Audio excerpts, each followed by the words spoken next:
The first race of the championship is very important. I think we can make a good result. Winter tests have been so fast, both riders. The excitement, the buzz of World Superbikes here at the amazing Phillip Island circuit. You don't win the championship by doing good in one race. The target is to be fast, but especially to be consistent. The top 10 are literally separated by 1/10 of a second. Joan is very strong, has been working a lot all the winter. We know Tom is a very, very fast rider. He's confident, he's happy, he's enjoying. We are now in the position to do and to be better than last year. But now the tension builds now, all the off-season waiting, all the testing, all that's basically out the window. I know I believe in myself and I'll keep my head down, give 110% as always and see where it takes us. Gentlemen, 1 minute to pit lane open. Tom Sykes will start from pole position, Max Biaggi, Carlos Checa. Track temperature is 35. The temperature's dropped around about 15 degrees and the wind has picked up. Remember what we spoke about from a rear tyre point of view? yeah, just trying relax. Yeah, absolutely. Everything feels normal? As we get ready for the start of the FIM Superbike World Championship, round one here at Phillip Island. The revs will be building, the ground will be shaking as all this horsepower is unleashed. Lights out there racing in 2012. Tom Sykes gets a flyover start, cuts across in front of Max Biaggi. Sykes around the outside. Oh, that was a little close for comfort. Look at Biaggi, he's got way off. As Tom Sykes leads them down through turn 3. Oh, Sykes right on the back of Johnny Ray now, but this is going to go right down to This the is wire. the final lap, remember. So bad, there he goes. He's going to go to the inside. Can't quite do it as they head up Lukey Heights. It's going to be a run to the start-finish line for Tom Sykes if he's going to get past. To the line, Sykes will try and take him. Johnny Ray's got nothing to answer back, and Sykes does get the podium.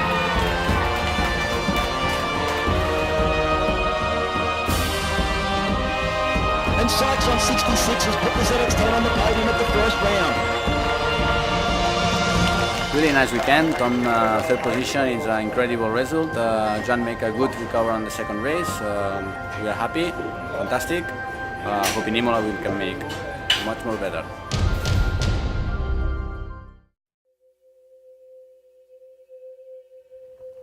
Yeah, we are here today in Fonjoncouze, south of France. And we are here basically to prepare the 2012 season. It was today the first roll out with my next bike for the whole season, and yeah, I pretty enjoy it and looking forward.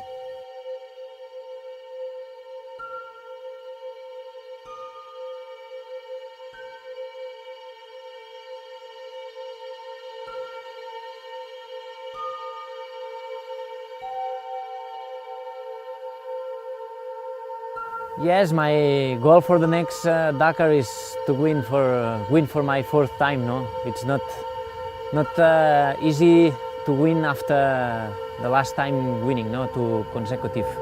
So we will see what it's happening now, but we are focused and we will try to win my fourth victory. I guess we are in the lucky position to have the best riders in our team, and that's that's what we want. That's our challenge, to have the top riders in our team. Because with the top riders, both of them, Mark and Cyril, fighting for the win, there's every day something you have to work hard to help them.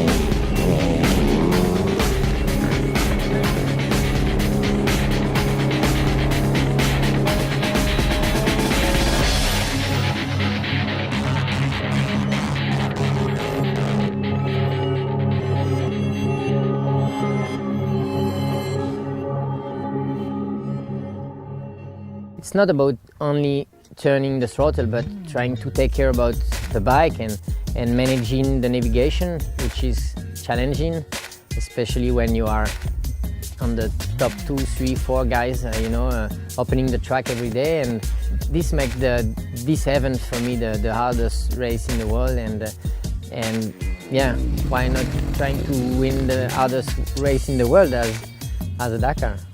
Dakar is very important. I started to watch Dakar when I was 5 years old. I have a lot of story in my memory. I want to finish Dakar, only that. Make every day, take a lot of experience with Mark and Cyril. And my goal is only to finish Dakar. It's more than one race, no? It's all my life is around the race. During the year we are working to prepare the Dakar race, and then for me now the Dakar is my lifestyle, no?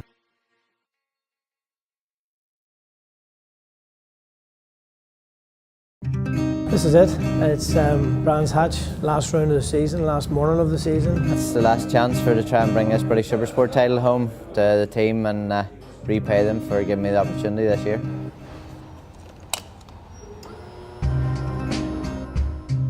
It's been a long season. We've had a good one. It's been strong. We've been strong everywhere. Championship might be a long shot, but you never know. Anything can happen. It's never over to the fat lady sing. So we'll give it a best shot today. 11 points now between me and Ben. Was 14 in my advantage yesterday, but when we slipping off, it's him 11 in front. So my job is to go out and try and win these both races, and obviously that'll finish the year off in style and try and let the championship look after itself. Wilson was to finish second. He wins it by 1 point, and you know what? In an ironic kind of way, there really shouldn't be any more than 1 point between these two guys this season. Alistair's dominance this weekend certainly should bring him the race wins, and should have brought him the race win yesterday. So all he can do is try and win the races. It's been a strong season. We can't complain. I mean, obviously we're here to win. We're here to win races. We're here to win championships. And if we don't pick up one this year, it hasn't been for the want of trying. We've had two superb riders, both Alistair and Joyce. They've both given it their all. I think it's a good circuit to have the final round at. Brands Hatch is, one of my preferred circuits to race on, and it has its areas, its technical spots, but I mean out the back is nice flowing, big fast corners, and I think it's going to make for a good final showdown for the year. Joyce unfortunately crashed in the race this morning, but he's had a really strong end of the year. Again, he showed the GSXR 1000 Suzuki is still a package that can win races and really could win this championship. And Joyce Brooks as an individual is obviously capable of winning as well. And the fastest lap of the race again, that's the fastest lap of each race this weekend. Well, apart from the middle one, of course. This is it, it's all or nothing. Winner take all. All we can do is bring it home in first place. That's all he can do. He's been doing it all year. Just another day.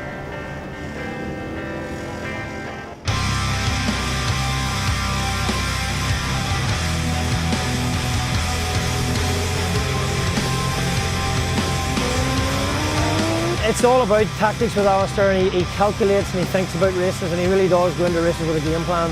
And it was going to be a dogfight, and all year the guys have been comfortably passing each other on the outside. We told Alistair 100% don't make any passes on the outside.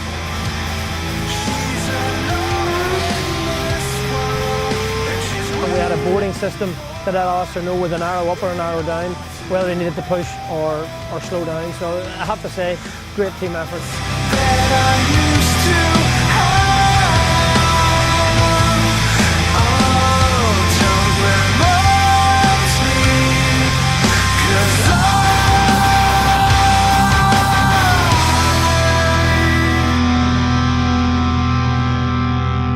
Well, what can you say? We said it was never over until it's over, and both guys have been strong all year. They've been so dominant, it's been unbelievable. Probably the best Supersport series has ever been seen in Britain, I believe. And we proved that there's always a way to make something happen if you believe strong enough in what you're doing and you keep pushing. Just don't give up. Lap records everywhere. World Supersport lap record broken this weekend by Alistair Seeley. I mean, that's just phenomenal. Ladies and gentlemen, what a battle it's been, quite simply. One of the greatest title chases in history, the 2011 Fuchs Silkeleen British Supersport champion, Alistair Seeley.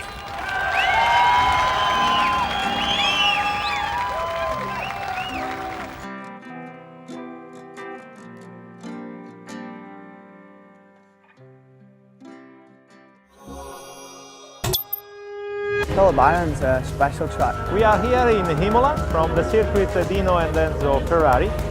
That corner is the Cape Dummer corner. Parabolica Mountain, one of the most iconic corners in the world. Welcome to the beautiful setting of Donington Park. The tyre we have on lap 1 is very different to the tyre we have on lap 21. When the tyre slips, you can reach 300 degrees Celsius. Really, the electronics should do their job at the beginning of the race, so you've got tyre at the end of the race. Parco Aqua Minerale. It's one of the most challenging corners in the circuit. It's very hard to get right. GT corner is a very famous corner. Monza is a very special place. Parabolica being the final turn, tactics are very different. Crane curve, one of the most exciting parts on any racetrack. The rider's got to be really on top of his game. April 1988, that was the first ever World Superbike race held here, Donington Park. You know, to come to another small island, even smaller than back home, was somewhat different. It really suits my lifestyle because at the track things are 200 miles per hour, but when I come back home here it's one of the most beautiful places in the world, and it's quiet, and life over here is just at an easy pace. I've got married this year, one of the best experiences of my life. It was so cool to have all our friends and family there and share the big day, because it was one of them days that went so fast. I like to hold on to it forever. All them years ago I was just a young kid in the paddock, and now I'm growing into myself and getting married and being a more mature person in general. It's definitely been a nice period in my life where you can switch off from motorcycling for a minute and just be a normal bloke, painting walls and doing stuff. So it's definitely a nice part of the year to switch off and to be normal. I kind of got bitten by the cycling bug, and on a beautiful day you're climbing up some of the nicest hills in the world and looking over some of the best views, and the sun's on your back, and you just kind of feel at one with yourself. It's very easy to control your breathing, your feelings and your emotions. With motocross I found my first love. I realised when I was 5 years old that I hated getting beat. I was a winner at heart. Right from that day right through to now, it's still where my heart lies. Here in the Isle of Man, there's my friend David Knight, world enduro champion. Like, you can't dream of going out with better guys. I come about starting the JAR Honda team in 2008, which was a British motocross team aimed at helping young riders. And for me personally, it was kind of like giving back to the sport what my father gave to me. But on the flip side, I still love getting out on my motorbike. You don't need like 10 technicians around you to go out and have fun. You put the bike in the back of the van. For me right now, it's a fun way to spend my downtime, really. This year's been a roller coaster for me because we've had race wins and Superbike Championship. The highlight for me was going to places like Donington Park and Miller and Misano and standing on the podium at the weakest circuits we had last year. The two standout moments so far this year have been Aston and Donington. Aston was a super smart race. I was able to pull a gap and win the race at my team's home circuit. But Donington, my own home round, it was really special because in the race was the most chaotic race I've ever had. Going into the last corner, I had another rider came in and took the leader guy out wide and created a gap for me, and I put my bike in the gap. And he came back and touched me, went down and took out his teammate, and I crossed the line to win. For me it was a good win because I fought the whole race for it, and in the end we got our 25 points, and it's what we deserved. This year I achieved one of my dreams, winning the Suzuki 8-hour race in Japan. The most powerful, exhilarating race you'll ever do. It's everything, it's man and machine. When you ride with two riders for 8 hours, that's 6 World Superbike races in one day. It's 38 degrees out there, it's 88% humidity. Teamwork at the 8 hours, it's everything.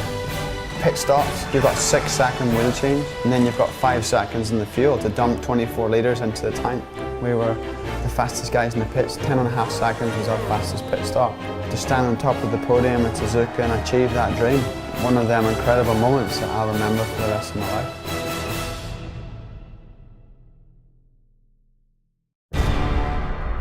Motocross of Nations is the biggest motocross race in the world, where every nation sends their best 3 riders to compete head-to-head in a team contest. The difference being all 3 members have to pull together and work as a team. Motocross of Nations is our closest thing to the Olympics. It's our way of racing motocross, but racing against other countries. The hype is by far holds up to what it really is when you're here, and definitely anxious to go out there and represent your country. To be part of the team, you have to be the best in your country. It's prestigious and it's an honour to race for your team and to wear that shirt and to represent your country in front of the thousands of fans who turn up to see this race. The whole point of this race is it's a team race. You can't win it individually. It's only one race, you have two motos to do good, and yeah, it's an extra motivation. As a team, I think we're really strong. And we can be up there on the box at the end of the weekend. I think that's our goal, and that needs to be our goal, and we need to work together to make it happen. It's actually the event where all the people want to be, fans, riders and sponsors. We have really good riders in the US and they have really good riders over here. You're going to see three really, really good motos.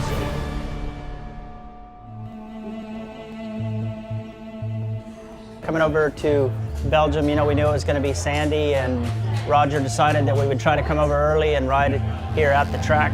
We rode here on Friday, and then we rode another track on Sunday and in Germany on Tuesday. And we brought 2 race bikes, 1 practice bike, 3 crates of parts and everything, and Kawasaki got it all shipped over here. We're going to run the new 13 bike here. It's way different. It feels you know, a lot skinnier. The plastic meets up really nice like the 450. The rear end of the bike is basically identical to the 450. The engine and the internal stuff that they changed along with the frame is a lot more comfortable, and I really like it, and it seems to be suiting me very well. Yeah, it's now the 4th year in a row I'm riding the destination. I'm always really happy to be here because it's like a big gift, you know, a big bonus end of season. Yeah, I'm going to race the 450 this weekend, which is a bike I love anyway, so really excited to get on that. And done a couple of weeks riding it last week. I love the bike. I'm excited to race this weekend. It's a great feeling, obviously, to represent Great Britain, and I want to do the country proud. Welcome everyone to Lommel Motocross of Nations 2012. The best riders in the world, all in one place, all head to head. Who is going to come out top and win the Chamberlain Trophy in 2012? All the riders, all 3 riders have 2 races each, but you drop your worst score. So the best 5 results are added up, and the lowest score is the winner. If you've got an air horn, if you've got a chainsaw, if you've got anything that makes a noise, do it now. Let's make some noise. 15-second board is up.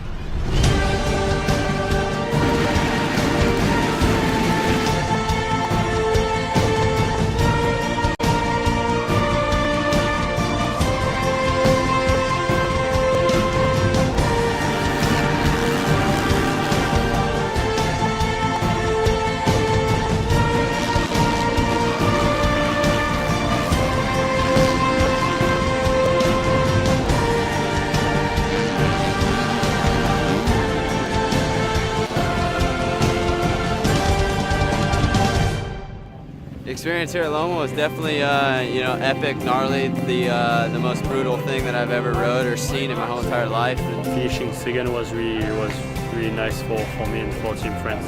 It was just pushing us, you know. I saw some flag on the track, everything, everywhere we are for this nation, they are here to support us, and it's really nice, really proud to be French. You know, I did the best I could, and you know, we got beat by 2 countries, we beat everybody else, so just go back and come back fighting again next year.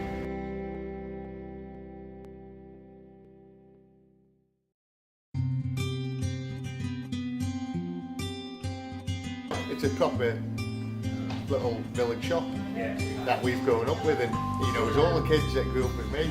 Who really walks us into the corner store with like Tech 10s on, fully modded up, and just like grabs Snickers and says, put it on the tab, mate. Farmhouse Biscuits Limited. They've got more biscuits. Arkwright. Well, put them on. Nice. Put them on my tab. Yeah, I went to college, served my time, did 3 years City and Guilds. Came out of college from a trial on my level, thinking, right, you know, where's my 500 quid a week gonna happen? And just chased my dream, which was a bike race. And luckily, you know, over the years we've been able to do it. All I wanted to do was a TT. Growing up, that's all, yeah. When you live on the course growing up, and I'd rather do that than ride around in a circle, like a short circuit. For puffs. Yeah, like Carly don't ride in the rain, do they? They all put their hands up, miss. And then obviously doing trials and then onto enduros. I think that's all that's getting away from it. To get paid to do something you love is the best job you could ever have. You don't see family for months on end, months and months on end. In all honesty, motorbike race is selfish. You only think about yourself. You can't juggle it. I mean, I juggle Oh, fucking 18 Grand Prix, jackhead. You only raced for 2 weeks.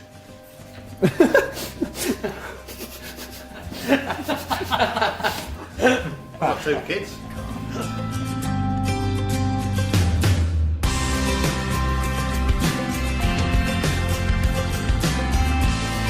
When you're trying to cut it, you do everything. You make a decision to go and live beside a team. You go away for like 3 or 4 weeks and your friends stop calling. I look at motorbike racing, the paddock, the people, the organisations and stuff like that. It's like a world within a world. You know, that is a world, and everything else that is outside of it, I don't give a shit about it until the weekend's over. It's not a normal life by any means. You try and make it normal when you come home.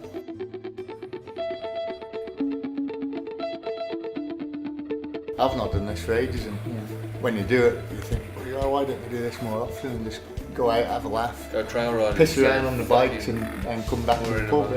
With David is that whatever he's doing, he's got a massive smile on his face. You love your job more than anybody in the world.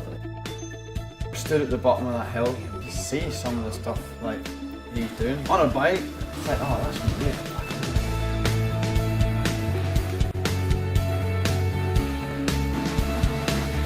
Like the road goes up to the left, so you just expect him to go up to the left, and he goes up against the wall.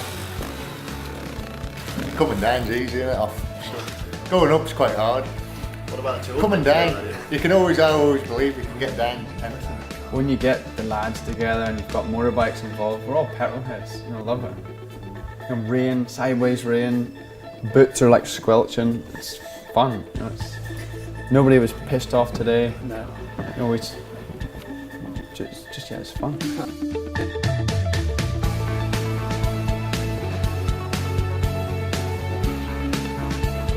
And then he robbed all my fuel. There's more free fuel out of me again. Every time we go riding, there's free fuel. Who's the best to get the need on in the field? Power slide it and hold the bike underneath, like you can the road bike. And then see how long you can go before you crash. Chief photographer was on the Rhino. It's a good job there was 5 of us to lift it, but that was the crash of the day.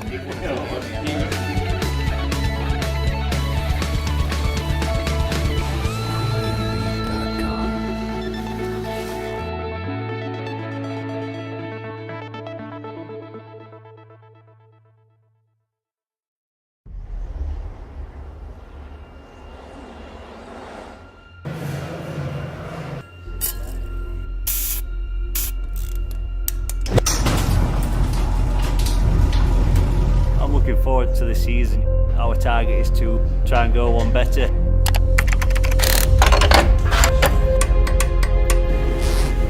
Can't have a good race if you don't make some good tests. You can try much more things than on a race weekend.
The World Supersport Championship moves to Turkey on a knife edge.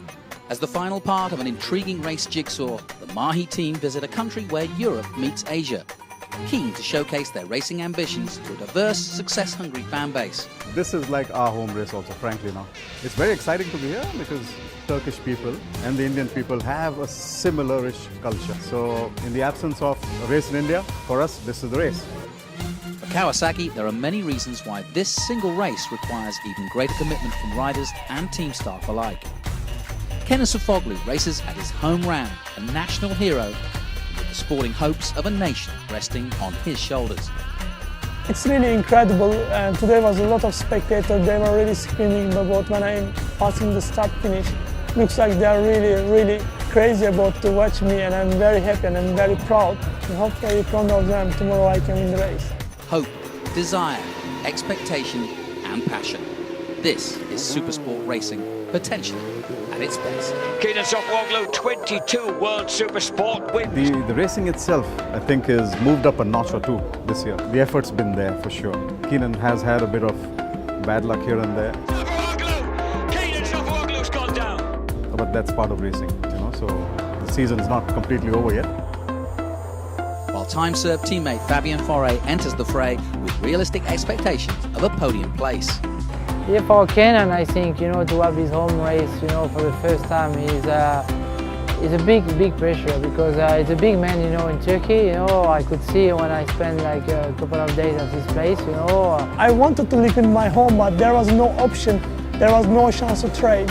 This was the reason always better to live in Holland. I decided to make my own track in my home. And later everything is changed because the most important, I need to train for my races. And I built my own supermoto track. Since that, and I started living in Turkey and everything started to change.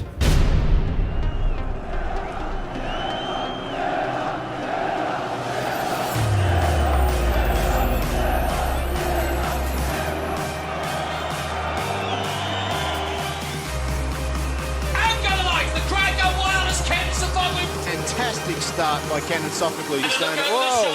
From Kennesufoglu says, "Are you coming?" And Sam says, "Yeah, sure, mate. I don't need another invite. I'm off." The crowd on their feet and into the lead he goes. Down the front straight. What? And go wild. Look, man, there up the inside he goes. He goes look for it. Sam Lowe's takes right-hander. This should be side by side. Kenan hits the front. In under the screen. Hold on! Yes! He does it in Turkey! The Mahi Kawasaki team leave Turkey buoyed by the performance worthy of the undoubted aggression of Kennesufoglu.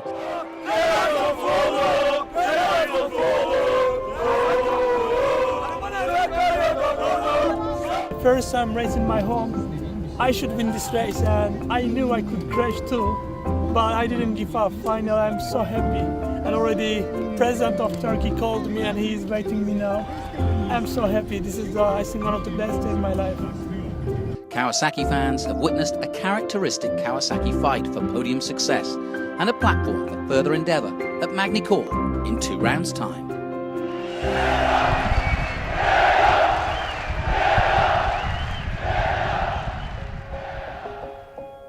The only thing I want to do is go win, you know, that's all I can do for me, myself. It'd be a great moment, and for everyone here, I know it's going to be a busy weekend because the weather's good, and I think everyone's coming to support me, so I want to do it for them and do it for myself. Welcome to the Festival of Motocross, the biggest festival event ever in Grand Prix history. We have every single class represented here this weekend from 65 to veteran. I don't think there's any fans that come close to the English fans in the world, you know what I mean, from the passion that they have. And it's crazy. I've been to football matches, I've been to cricket matches, and you're talking Barmy Army and they're mad football fans, but motocross are another level. These guys are another level. They love this sport. It's brilliant. It's brilliant. Great atmosphere. The support of British fan is very important for Tommy because he loves so much the British fan, and it is very important for him to win. There's been a bit of rivalry between me and Herlings this year, but I think it's good for everyone. I think it's good for the British fans, good for the Dutch fans, you know, because everyone gets behind their rider, and I think that's how motorsport should be, you know. It can hit you 2 ways. You can let that pressure get to you and choke, or you can take all that energy, take all that power, because they're all here for you, and make it happen. And he's very good with pressure and everything, so hopefully he can do what he needs to do and send everybody home happy. This can be as fit and as strong as you want it to be, but if this isn't right, if the head isn't right, then the body's going to be useless. The mental strength is the most important part of any aspect of fitness. People seem to forget that. You know, fitness is like flexibility, it's strength, it's endurance, it's speed, and most importantly, it's mental. Everybody has to put that dedication in to reach the top. It's day in, day out, 7 days a week. I mean, it is hard. There's no other sport like it. You've got Ari Nolte that's got a great amount of experience, and you've got his mechanic Ito and JJ and Gail who own the team. The passion that they all have to try and win this title is great, and you know, they're working great together. He knows exactly what he wants. After the practice we sit together always and we talk about the bike, the gearing and the setup of the bike, and I think until now we always find a really good solution for every track type and all that kind of things. So no, that's going really well. The gap between Jeffrey and Tommy is 57 points, and we need to win to maybe have a battle for the world title. It is MX2 race 1.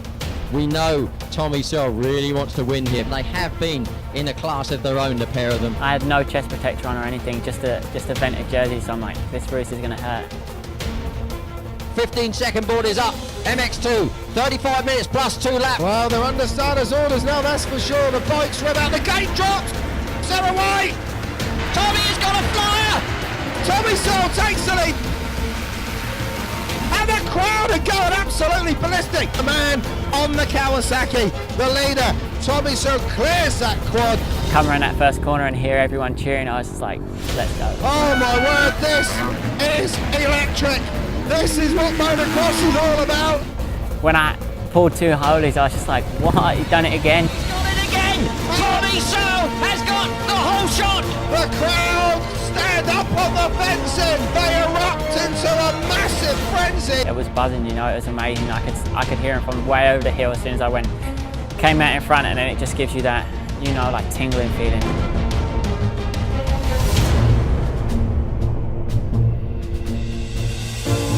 It was pressure too this weekend because I'm like, all right, I've whole shot now.